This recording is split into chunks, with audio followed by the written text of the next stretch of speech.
Hi, and welcome to week 3 of the Eclipse Quilt Along. I am Corinne Wells with Franny B Quilt Company, and together we are sewing the Eclipse quilt.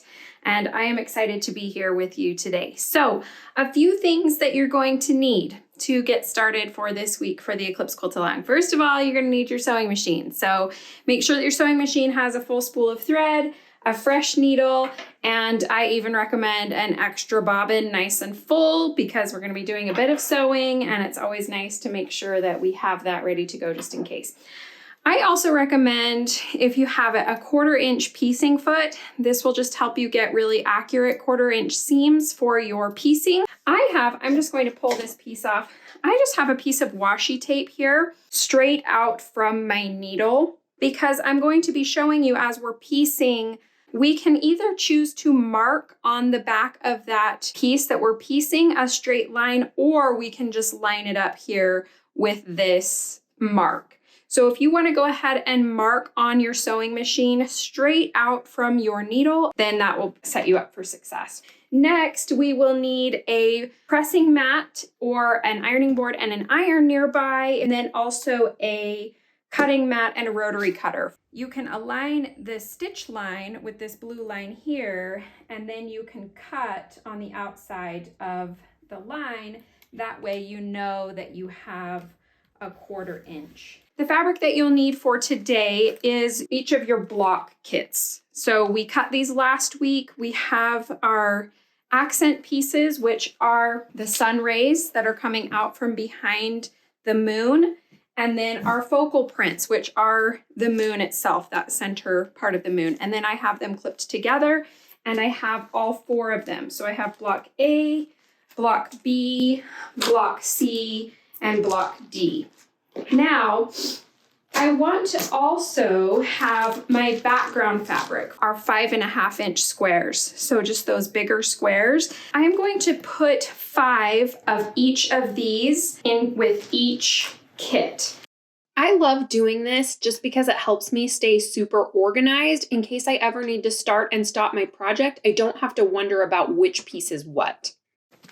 To start with, we need our focal print blocks and our smaller squares, so our 2.5 inch squares. So our smaller squares are the corners that are rounding out this focal print here. So on our block that has the star, we are going to be doing a technique called snowballing, where we're going to lay our 2.5 inch square on top of the block, and then we're going to flip it over, and it's going to make this nice rounded shape in the center of our block. And so we're just kind of cutting off the corners of that focal print block and making it look a little bit more rounded. In the instructions, it tells you to draw a diagonal line across the back side of each of these blocks.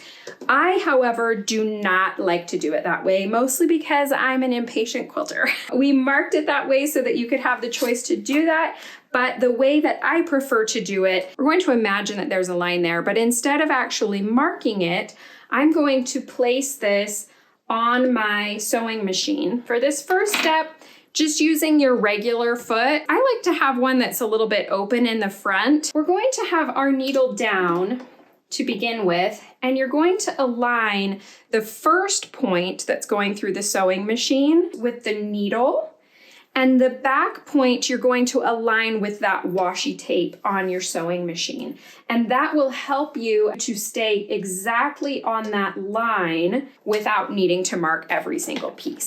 Then my preference is to do a method called chain piecing, where instead of just sewing one piece at a time and then snipping it off, I do it sequentially, one piece right after another in a chain. And then you have this nice chain that I'll show you in a minute. You can cut and press all of them at the same time and then snip them apart.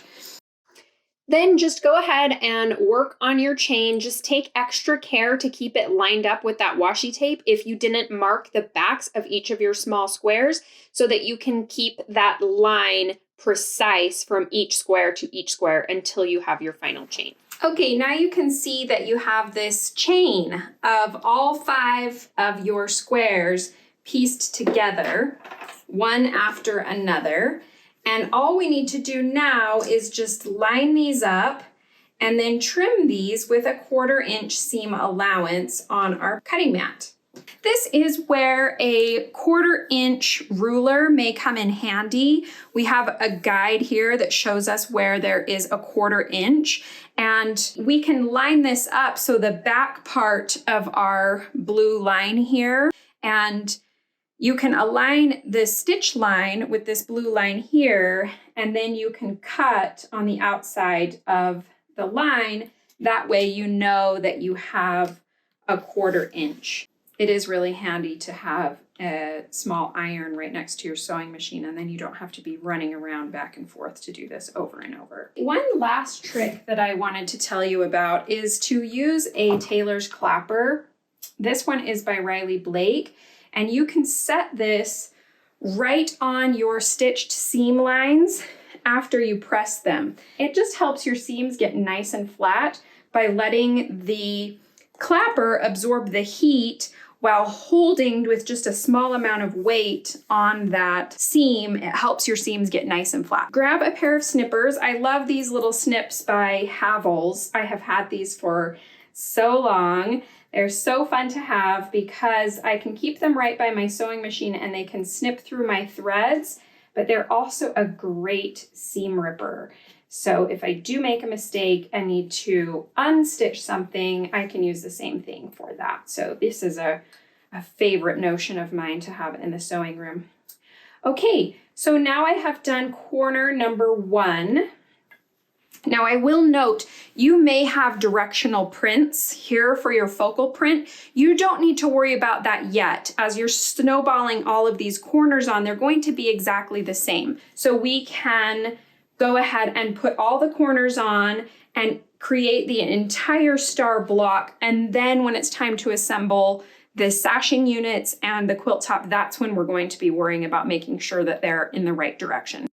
So again, I'm sending each set of 5 through the sewing machine to make a chain, trimming and pressing each corner separately, and then moving on to the 3rd and the 4th corner until that focal block unit is finished.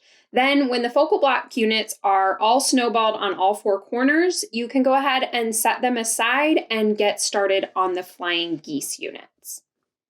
Our flying geese needs our 5.5 inch squares and our 3 inch squares. Okay, the way that I prefer to mark this one, on this one, it is a little more important to mark it because we're not actually going to be stitching on the line that we're marking, but rather we're going to be stitching a 1/4 inch away from the line. So I do like to mark this one just so it helps me measure that I am stitching a 1/4 inch away from that line.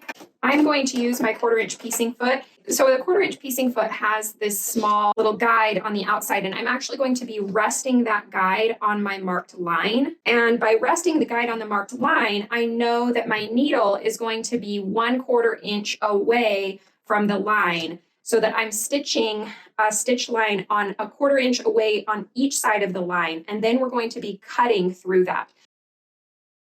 And again, I like chain piecing, so I'm going to go ahead and set up right sides together, all of my 5.5 inch squares with my 3 inch squares overlapping each other, kind of forming like an hourglass. On each of these, I'm going to mark each of them, and then I'll send them through the sewing machine in a chain piece fashion.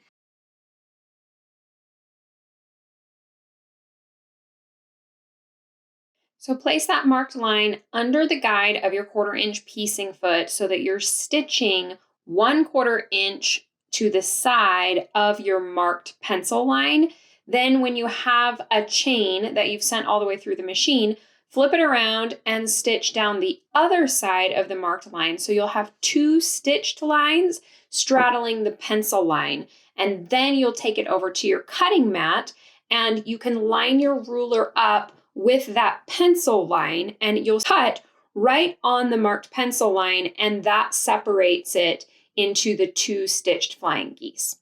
Then you can bring it over to your pressing mat And I like to just press them to one side. You can press them open, but especially if you have a tailor's clapper or a quilter's clapper, you can lay it on the seam and it'll help it lay nice and flat. So it's not quite as critical to have your seams pressed open if they're nice and flat.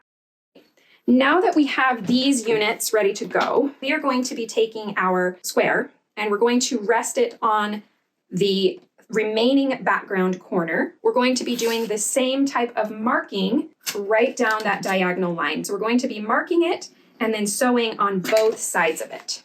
So I'll put this one up here for now, and then the rest of them, you can watch me mark and get them ready to chain piece them just the way that I did before with a 1/4 inch seam on each side of the line. Here I've already marked each of my squares with a pencil line from corner to corner, and then I could line them up so that I can send them through the machine in a convenient chain piecing unit.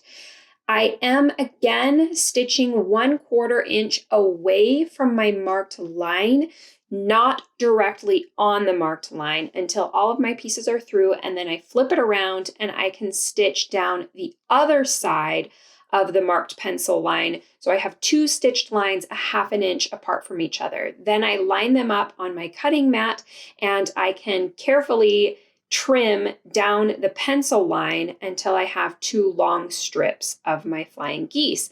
And again, I like to press these just to one side because I'm using my clappers to help lay those seams nice and flat. I don't feel a need to press those seams open. I just press them to the side because that's the easiest and most convenient way for me. Then you can go ahead and snip them apart and you have all of your flying geese ready for your block. Next week, we're going to be assembling our block units, and these are going to be our stars. So these are now going to be our little pointed star units with a little peek of the background coming through. And we're going to be using the rest of our background units to make these corners, and then our blocks will be finished.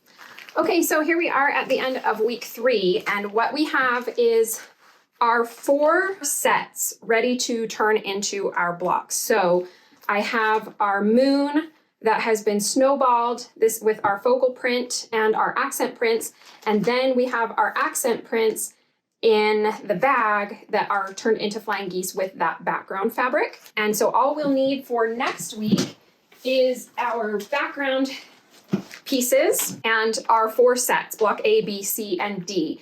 And we will assemble these next week with our background pieces. So it's gonna start to get really fun. We'll see you then.